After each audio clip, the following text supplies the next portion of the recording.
Mesdames et messieurs, The greatest festival of our contemporary society, the Olympic Games, is about to begin. this is gonna be close. Oh! They're all completely gassed! They've given it everything on the global bucket! Oh, yeah! Go! Oh! Brilliant, brilliant, brilliant. But that is an Olympic championship. Ready. Hello and welcome to another episode of Keep the Flame Alive, the podcast for fans of the Olympics and Paralympics. If you love the games, we are the show for you. Each week we share stories from athletes and people behind the scenes to help you have more fun watching the games. I am your host, Jill Jarris, joined as always by my lovely co-host, Allison Brown. Allison, hello, how are you? I just had a thought, and I'm Uh-oh. frantically writing it down on my Post-it notes.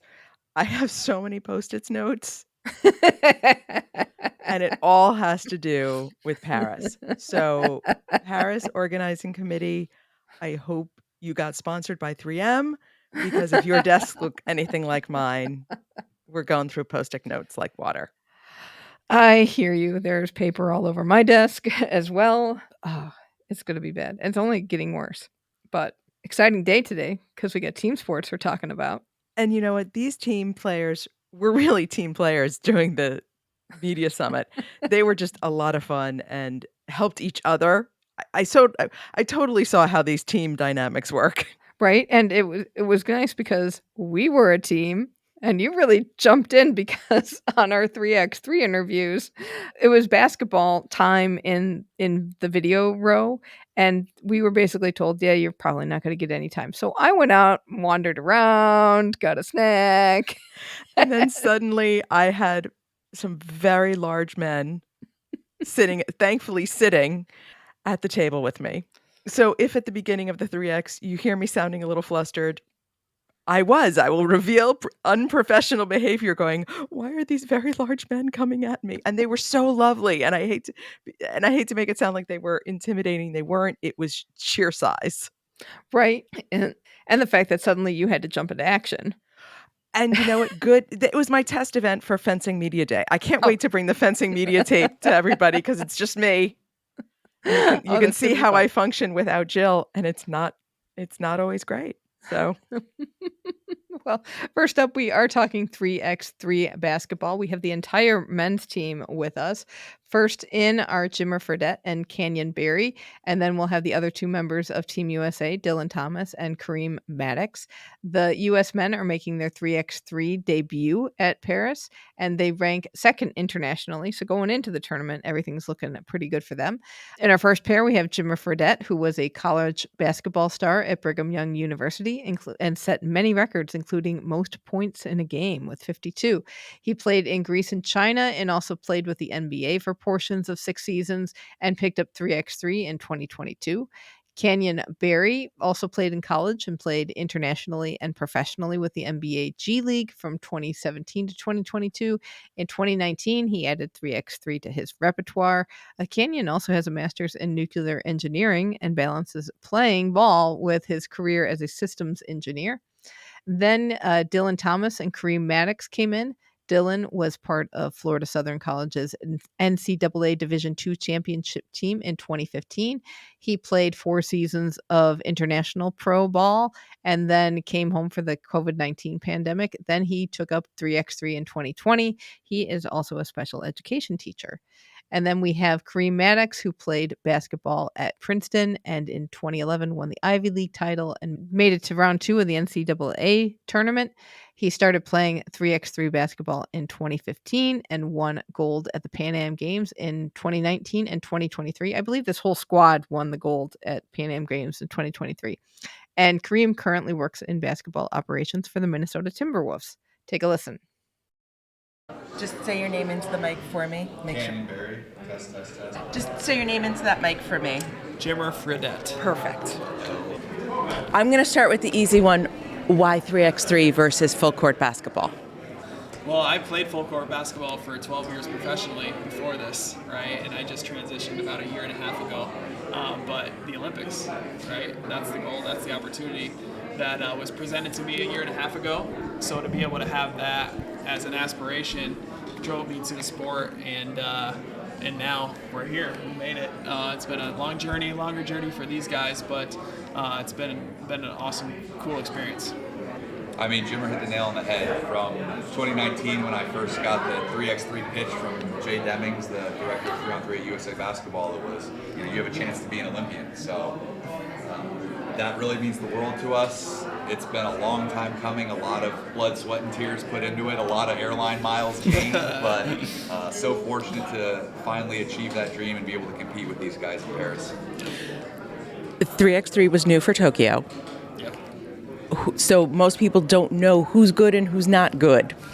Not really fair for the Olympic tournament. Most people don't know. But what other countries should we be paying attention to besides Team USA? Yeah, so Serbia is ranked number 1 in the world right now. So they're always really good. They basically helped invent the sport the way that it's played, right? We're number 2. China's number 3. They have a good team. Latvia was the Olympic champions in 2021, so they're really good. A lot of Eastern European type teams like Lithuania and Belgium's good. Netherlands are good. So it's funny, you only need 4 players, right? So any country that puts it together and gets people together and decides that they want to be good at it, they can be good at it. So there's a lot of good competition out there. What makes it better than full court?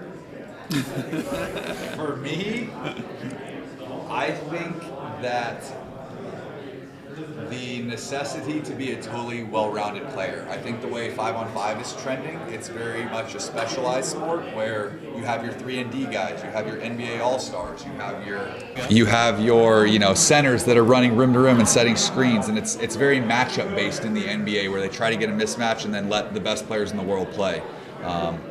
Very exciting brand of basketball, but I think 3-on-3 is a little more fundamental where everyone on the court has to be able to dribble, pass, shoot, defend, move without the ball, have a high basketball IQ. So to me, it's a very pure style of basketball, and it's also very fast paced. So if you don't have 3 hours to watch an NBA game, come check out a 20-minute 3-on-3 game. Exactly. How cool is it going to be to play right by the Eiffel Tower?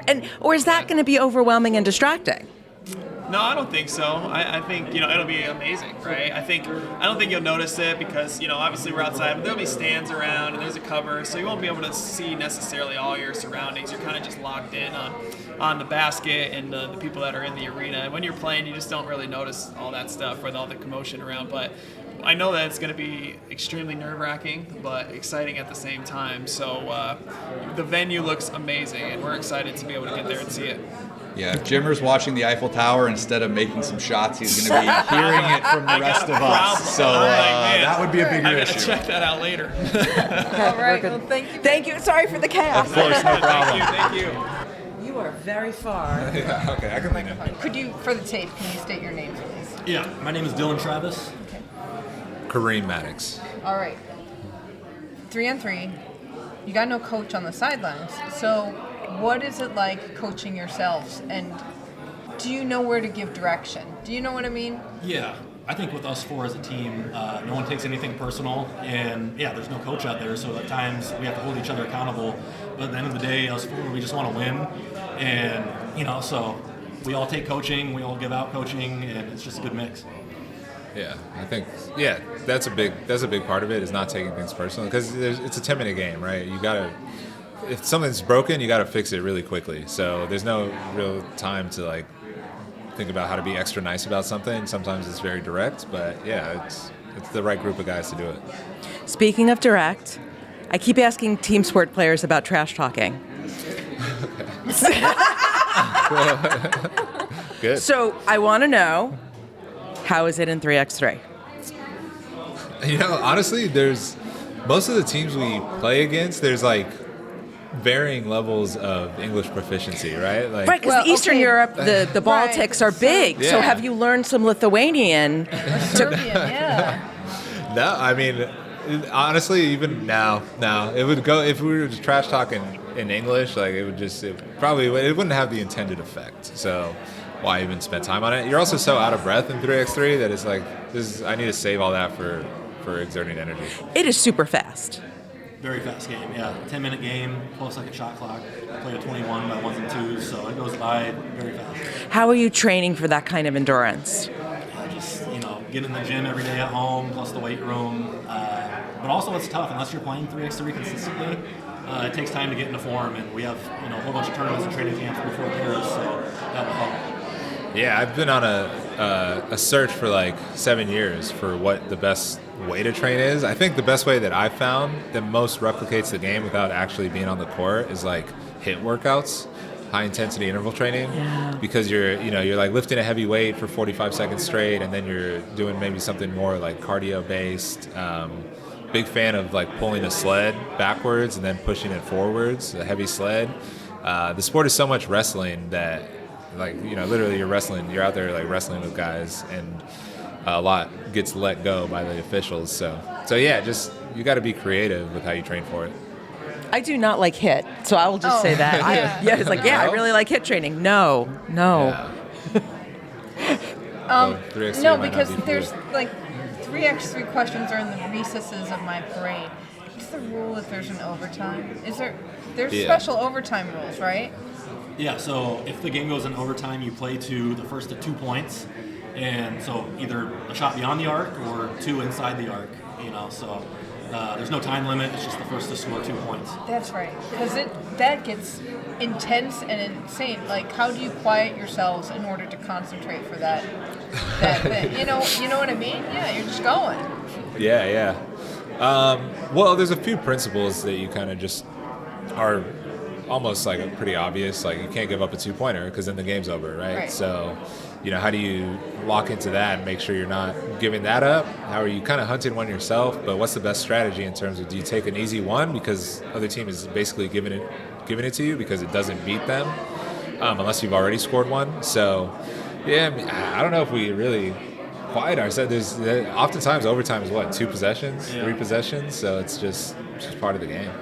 You can't just grin and bear it. I mean, you've already been in war for 10 minutes, and it's like, all right, you got 4 or 5 possessions left in you. It's like, how hard can you go? And it's almost a luck thing, too. It's like you're so tired, you just hope a shot drops. And sometimes that's what happens is a team just kind of throws up a prayer from beyond the arc, and it goes in, and that's how teams win. Go ahead. I was just going to say the pressure in 3x3 feels more intense because you are physically close to each other than full court. Yeah. And how, you were saying it's a lot of wrestling. So what does that actually translate to in terms of, are they grabbing you as you're shooting? Are they? I mean, I see the jostling, but what's actually happening that we can't see? Yeah. I mean, they definitely let a lot go. They want the street aspect of it. It's a street ball game that has grown to the Olympics. So it's definitely more physical than what you see with 5-on-5. So, you're driving the lane, you can kind of get away with those hand checks and the bumps. And sometimes it's borderline too physical, where I feel like the game is almost ugly to the viewer. They've done a better job of cleaning that up and calling more touch fouls. But compared to 5-on-5, you come out like beaten and battered at times, and it's a physical game, and some people really like that as a viewer. So. It's those same people who like 80s, hockey fights. Exactly. It's like the old 80s basketball, like Detroit Bad Boys type of stuff sometimes, where today's day and age, they call every little tic-tac foul. So, the other fun thing about 3x3 is you've got the DJ and the live music element. Do you notice that at all, or do you just zero in on what you do? You know what I mean? Yeah. It could be very distracting to have all this other action happening. Yeah. Oddly enough, I feel like I personally zone out the music, like not intentionally, or I don't think it would be. Honestly, sometimes I like a little break from the wrestling just to enjoy a nice tune, but I think you notice it more when you're watching other teams play, but yeah, it's not an intentional thing. You just kind of like, you only have one language processor, right? So you're trying to speak the language of basketball and do that, and you just can't process anything else. Do different countries, have they developed different styles of 3x3 yet? Do the Lithuanians play very different than the Spanish? Yeah. You want me to? Yeah, go for it. Yeah, so like Serbia, Lithuania, there's some countries that are they're full-time pros. They get salary to play 3x3 full-time. So because of that, they have their own style of play. Like Serbians are really good at their screen rescreen action, and they know all the little gimmicks and angles and slips. Lithuania, like to me, they're just like bruisers. They're all 6'7" and just built. They look like rugby or football players. Hate playing those guys because it's so physical, and you get away with stuff that it's just a really grueling game. And then like you have us Americans that are more, we have skill and, you know, stuff like that. So yeah, it is like kind of country based sometimes, but we're trying to also have the gimmicks too, add that with the skill, and that makes you really good. I think there's a large, for sure, Serbian influence. They have the most players playing, and they've done it for the longest. And I think a lot of countries have based their strategies around that way of playing. And a lot of these countries these players and these teams are getting together, practicing all the time. And it's one of those things where you practice the same way, you try to emulate what has worked to this point. And though oftentimes it's a disadvantage that we don't get to train together as much as these other teams, it also has forced us to be a little bit more creative. And so I think the way that we play is a lot different than a lot of other teams, just out of necessity. And there is always room for innovation, but you know, when you're so in it and you see things that are working, changing that feels risky, and it's not the same risk for us because we don't train together all the time. Yeah, unpredictable at times. So what does that look like from now? Because you were named not long ago, because I remember hearing a piece on NPR saying, oh, it's 3x3 team was named. So how much time do the four of you have together, and what's that look like from now to July? Yeah, we played together all last season, and we were named officially in March, but they named the same team that we played with last year. So we have the opportunity to build on everything we worked on last year, which is a pretty unique opportunity. You know, most times the national team has been a collection of guys from different teams, and I think this is the first time where they've sent a fully intact team. So, I mean, it's a huge opportunity to build on what we did last year. Excellent. Perfect. Thank you, guys. Yeah, I love how he says, oh, they're so big. They're 6'7". This is him sitting down. Wait, how tall are you? 6'2", 6'3", but I'm always the shortest on the court, so I'm short. Yeah, you are short. Here you go. Here you go, sweetie. Thanks for the compliment. It's a tiny violin. Thank you very much. Thanks, Jess. Appreciate it. You're welcome. That was fun. Thank you so much. Next up, we have field hockey. We're talking with Abby Tamer and Kelsey Bing. Abigail Tamer is 20 years old. She is one of the youngest members of the U.S. women's national team. No, and I reminded her of that. I love that part of the chat. So I'm not sure she loved that bit. No, she did not. She has been part of the U.S. system since she made the under-16 team in 2018. She will play collegiately at Michigan when she's finished with the Olympics, and she scored the game-winning goal that helped the U.S. qualify for Paris 2024. Kelsey Bing is the U.S. women's national team goalkeeper. She's also been playing hockey since middle school and has been part of the under-21 U.S. women's national team from 2014 to 2017, then hopped over to the development squad, and then got elevated to the women's national team in 2019. Take a listen. I'm Abby Tamer. Excellent. Okay, we had a conversation with the Polytan people about turf, and I want to know how you're doing with wet and dry, and are you doing both depending on where and when you're competing? Yeah, we only play on wet turf right now. I think they're trying to switch to a more eco-friendly way. I don't know if they're quite there yet, but we're sticking with wet right now, and I think that's the plan for the Olympics. So, do you know if it's less wet than wet? I think it's a different type of surface than what's been used in the past, and I think it's supposed to help the ball move with less water. So I don't know what they're doing right now for this Olympics, but I think they're trying to move towards it. We have an episode to listen to for you. Yeah, Abby's got this look like, who are these surface people that I don't like talking surfaces? Kelsey, just say your name into the microphone for us. Hi, I'm Kelsey Bing. Okay, so then the other question, because this is something you can talk about, talk to us about 3D play, because we don't understand. Like, it used to be like ball on the ground, now ball is in the air. Yeah. How do you make that magic happen? Yeah, so specifically with like aerials where you're sending it as a pass, there's a lot of rules around that, and I think they can be a little bit confusing at times, but basically you just have to be in enough space that it's not dangerous for you to receive the aerial. But other than that, you can do a little 3D skills on the ground, and that's just like a kind of fun way to add some flair and eliminate defenders. So Wait, eliminate defenders. Is that what you like? Yeah, that's get what we past call them? it. Yeah, get past them. Yeah. That sounds hardcore video gaming. Has it changed? You've been playing a little bit longer because Abby's like in middle school. Yeah. Whoa. We're old ladies. I am in fact old enough to be your mother. I have a daughter that's older than you, so we won't even discuss that. But yes, has that 3D changed? Yeah, when I started playing, actually, field hockey started the self-start rule. And so that completely changed the speed of the game to make it a lot faster. And the aerial rule also changed. You used to not be able to lift your stick above the head, and I think it's just made field hockey really exciting and dynamic. Who else in the tournament should we be paying attention to? I mean, I think everyone. I think everyone there is there for a reason. Us specifically, I think we're trying to prove ourselves. We weren't supposed to qualify, and we want to show everyone that we belong there, and we're going to have a good showing there. That's what we're working on right now, and that's what we're going to bring in the summer. Is there a lot of differences regionally in field hockey that you would notice, Europeans play a certain way, North Americans play a certain way? There's definitely different styles and flares in different countries. I think what's so exciting about the sport of hockey is it's a global sport.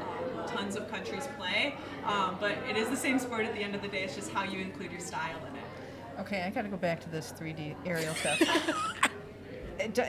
The words dynamic and exciting play came out of your mouth. How is that when the ball is coming at your head?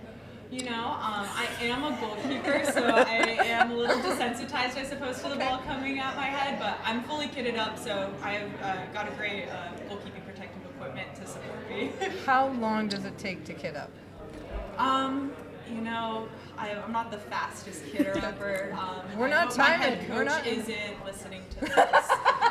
But yeah, probably like 5-ish. I don't know. I won't look at the clock because it probably will make me upset. Then when it's hot out, how much electrolytes do you need?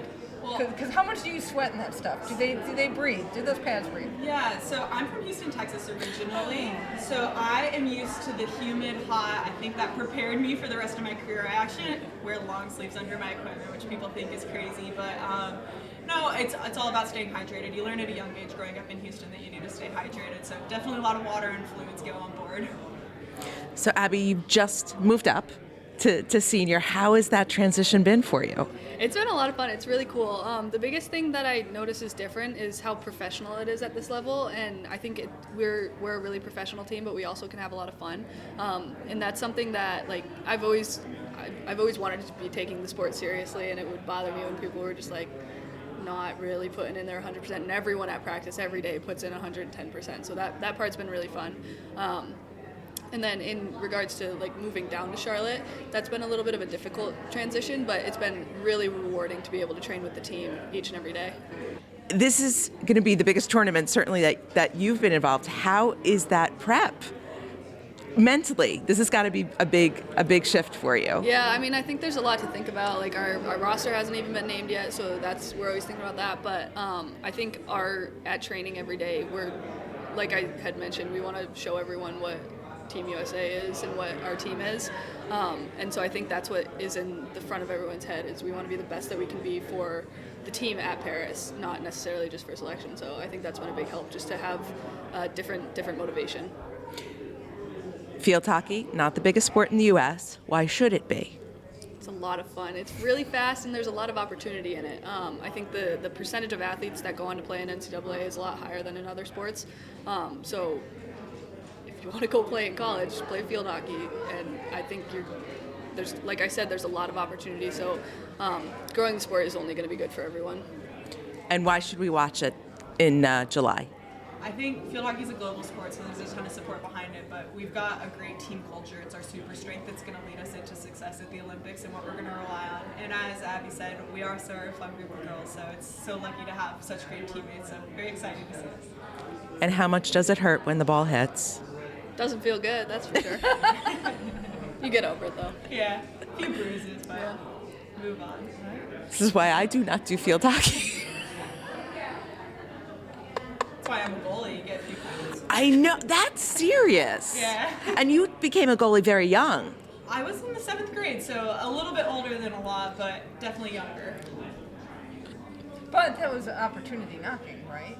Because you could play. Yeah, I'm all about the playtime. Yeah, no, so it was a great opportunity. All right. Well, thank you, ladies, very so much. Thank They're you. waving you on. Appreciate Get it. some lunch. Thank you. Oh my gosh. Thank you so much, Abby and Kelsey. Now we're going to the rugby pitch with Rugby Sevens player Perry Baker. Perry was going to follow his older brother and uncle into the NFL, and he was even signed by the Philadelphia Eagles, but knee injury ended his football career, but that opened the door for Rugby Sevens. He's been playing that game since 2015, and his speed has contributed to his ability to score. He's the second highest try scorer in the world, and in 2017 and 2018, he was World Rugby Player of the Year. He was also on Team USA's 2016 and 2020 Olympic squads. Take a listen. Yes, my name's Perry Baker. We understand that your nickname is Speedstick. Is that because you're fast or because you smell good? Is it because I'm fast or what? Oh, you smell nice. Oh, well, thank you. It's because I'm fast. I do smell nice. I do smell nice. Shout out, this guy, rest her soul. Shout out to Grandmama Torsi. Grandmama Torsi used to always say I give her a hug. You smell so good, darling. Shout out to Grandmama Torsi one time. Okay, so you originally played football. Yes, ma'am. You got hurt. But obviously, you're still extremely capable. So was it actually a change to your ability or a change in how they viewed your ability? I'll say probably a change in how they viewed my ability.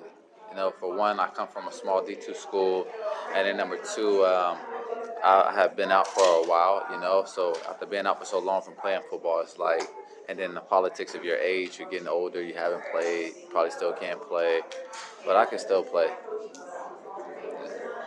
Does politics of age come into play in the sport of rugby? Not at all, to be honest. I'm 37, I'll be 38, and everyone's wondering why I'm calling it quit soon, but they're telling me to go to 40, so not at all. And then, like, in the beginning, you know, like, I tried to play rugby when I was a little younger, but I was, like, still wanted to go chase my dream of playing football. And one of the coaches told me, you can come back anytime, rugby will be here for you. So I came back, I was 24. Yeah. We understand that you enjoy athletes like cereal boxes as well. I do. I thought that'd be me one day on a box of Wheaties. Never say never. Never say never. I still got a chance to be on a box, but maybe not a box of Wheaties, though. Maybe something else, though. Do you have a favorite cereal? I love cereal, period. Like right now, I was on like a little cereal crave of Smacks. Oh, yeah, we were just talking about those. Smacks, yeah. Smacks and then Fruity Pebbles. Okay, so really talking about the sport. One thing I love about rugby, besides its speed, is the agility. Yep. So what kind of drills do you do to maintain and improve your agility? So you can set up drills to where you have like pads down and you making moves through the pads, and then use like a start-stop drills that I do too. And visualize as like it's to be a defender coming out of nowhere, then I stop and go again. So it's just a little bit of different stuff here and there. In the Olympic tournament, obviously, besides Team USA, who are you interested in being able to watch, and who are you worried about? When you say worried about them, what? As in who you have to play. I'm really not. Okay, I'll be honest with you. I am worried about playing France, and if we make it to the quarters, I'm worried about playing them in the quarterfinals. Why? Because it's their home game, and it's going to be off the packed. hook. Yes, it'd be. But I'd rather play them in the semis than the quarters. Have you ever had the haka done to you? No, so New Zealand, the way they work is on sevens, they only do the haka once they win the tournament. Versus 15, they do it before they play the game. Okay. So now I never had the haka. But you've seen them. Oh yeah, I've seen them do it many a times. What's it like playing Fiji? Oh, it's cool playing Fiji. I mean, they do a lot of talking during the game. Oh, so, yeah. What's trash talking in rugby? I don't understand a word they say. I just know they point at you. They point and they do like the come here gesture type deal, and like that's just fuel though. That fuels me. I like it. Who else has a good trash talk game?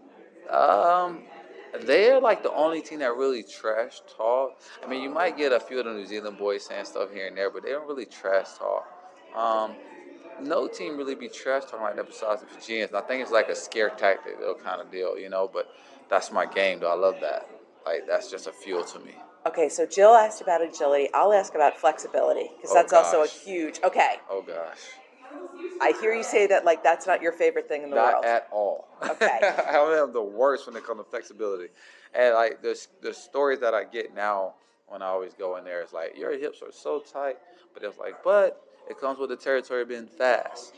But then it's like certain things I can't do. So they're like, we need to loosen your hips. And then I'm like, I thought stretching wasn't supposed to hurt because this is hurting me. So and then the older you get, and the tighter you get. And that's why I have to try and do it so much now.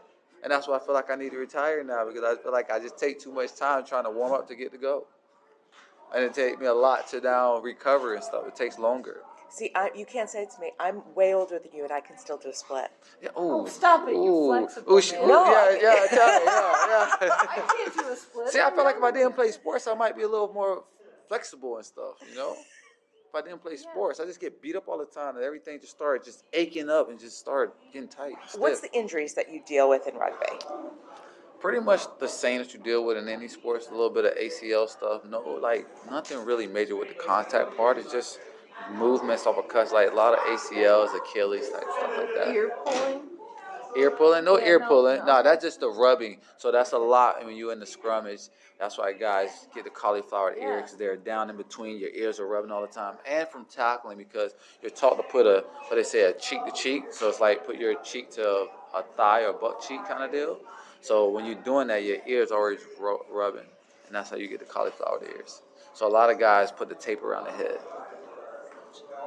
I'm not sure it would be fun to put your face. I'm not putting my cheek. Yeah, you have to because if you put it in the front, you're going to get knocked out like me. You know, because that's where you go across the front, then you're going to get a knee to the cheek. Oh. Yeah, you see? Yeah. So it's just a common saying just so you realize you got to put it to the soft part. Soft part, not the hard part. You put it in the front, you're going to get, bam, knocked out. Okay, the rugby tournament is over very early on. Yes. Are you going to get to stay? It depends. So I always say, like, if we medal, I'll stay. Because now I get to hang out with other medalists that's there. If we lose, then I won't stay. Because, like, you don't have nothing to talk about. Because all the talk is they want to know if you won. And if you didn't win, then the conversation's over. It's on to the next. But if you win, we can talk all day long. Yeah. You know what I mean? That's the type of vibe. Because it's so fun to talk it is, but everyone's there for one common goal, and that's to get medals, you know, and to be great in their sport by getting those medals, you know. And it's like, okay, now I can hang out. Like just now I was sitting on a panel, I just felt so, like, gosh, man, I just want a medal. Because like when they introducing themselves, then they drop in, oh, I'm a silver medalist. And then the next person, I'm a silver medalist. And then the next person, I'm a 2-time silver medalist. And then they get to us and we're like, I'm just a rugby player. Yeah, it's like so lame. It's so weak. I know, but that's there. You know what I mean? Like, you know, that's cool that you got to go and stuff and be selected for your sport. But it's the medals that matters. Like that's what people want to see. That's what people want to know. They're like, well, how'd you do? Because they already know you're going. How'd you do? So you say I didn't medal. It's like, next question. What's going on now? But if you medaled, like, how was it? How was the podium stand? Like, all this stuff. Like, there's just so much more that comes with that territory, you know? And it's like, I can't wait. I just can't wait. I need, by all means, any means necessary, I need a medal. You will put your cheek to anybody's butt cheek. Oh, you better believe it to get that medal. Oh, you better believe it. You better believe it. Tape your head, the entire thing around. You're ready. Oh, yeah. I'm in there. I'm all in. I tell you by any means. Okay, can I? You may. You treat it like a baby. You treat it like a baby. Yeah, that's your baby right there. That's your baby. That's why I walk around with him, just holding him. That's my baby. Yeah, it's your security ball. Yes. Yeah. Sleep with it, dress it up. Oh yeah. Put a little wig on it sometimes. You know. Well, thank you so much for stopping by and seeing us. Thank you, ladies. You were amazing. Hope we were a good stop for the end of the day. It was. Yeah, great way to end the day. Thank you so much, Perry. And finally, we have a football or soccer player, Emily Sonnett, who's part of the women's national team and has been since 2015. She was part of the 2019 World Cup winning team and the 2020 bronze medal winning Olympic team, and also was on the 2023 U.S. World Cup team. Take a listen. Thank you so much, Emily. You can follow all of these athletes on Instagram, and we will have links to their accounts in the show notes. So not too long ago, we talked about wearing freesias at Paris 2024. We don't have freesias, but our TeePublic shop does now have hats. Most excellent. Baseball hats, trucker hats, something they referred to as dad hats, perfect for Father's Day, all with your favorite Keep the Flame Alive graphics, some fancy things we have for Paris, all emblazoned on there. And let me tell you something, if you are going to Paris 2024, you are going to need a hat. Keep the sun off. Keep the sun off. And they're really great looking stuff. There's t-shirts, there are all sorts of office things, notebooks and pens and all your Keep the Flame Alive merch that you would love to have. Exactly. And we would love for you to have it because if you're going to Paris, we want to be able to spot you easily. We need to be able to spot our Shukflastanis. Please be wearing some Keep the Flame Alive merch so we can figure out who you are in the crowds. And if you're not going to Paris, we want to see you wearing this on your sofa as you are making a divot, watching all your favorite sports here back home during Paris 24. So all of the merch can be found at our TeePublic shop. So if you go to our website, flamealivepod.com, scroll all the way to the bottom, there is a link to the store there. And we, like Jill said, would love to see what you've got in Paris. Welcome to Shukflastan. We don't have much in the way of Paris 2024 news, although we know some stuff is happening over the weekend, so be sure to tune in to Monday's show to look for that. Instead, we're jumping straight to our Shukflastan update. This is the time of the show where we check in with our team Keep the Flame Alive. These are past guests and listeners of the show who make up the citizenship of our very own country, Shukflastan. First up, Kelly Cheng and Sarah Hughes won the Queens of the Court beach volleyball tournament in Hamburg, Germany. This did involve getting a crown and cape. Oh, nice. Wheelchair fencer Ellen Geddes has officially qualified for her second Paralympics in women's foil. Erin Jackson has made the 2024-25 long track speed skating national team, and Ryan Shane has made the short track national team. Equestrian Philip Dutton was not named to the U.S. eventing Olympic squad. We're not sure what the story is behind that, but he did send his congratulations to those who made it. Said he was a little envious, but said the team is going to do a great job. And as we mentioned on the last show, the Katie Moon Pole Vault Classic in Olmsted Falls, Ohio, am I saying that correctly? Yep. Will be this weekend. So you can stream that. You can go. Jill will be there. So if you are going, find her. I will wear my team Keep the Flame Alive shirt. And so look for me there. And that will do it for this episode. Let us know what you think of the team sports that are going to happen this summer in Paris. You can find us on X, YouTube, and Instagram at Flame Alive Pod. Send us an email at flamealivepod@gmail.com. Call or text us at 208-352-6348. That's 208-FLAME-IT. Chat with us and other fans on our Facebook group, Keep the Flame Alive Podcast, and sign up for our weekly newsletter with even more Olympic and Paralympic info for you. You can do that at our website, flamealivepod.com. On Monday, we will be speaking with Paralympic swimming legends Jessica Long and Mackenzie Cohen, and also with up-and-comer Olivia Chambers. Please don't forget to tell a friend about the show. Thank you so much for listening, and until next time, keep the flame alive.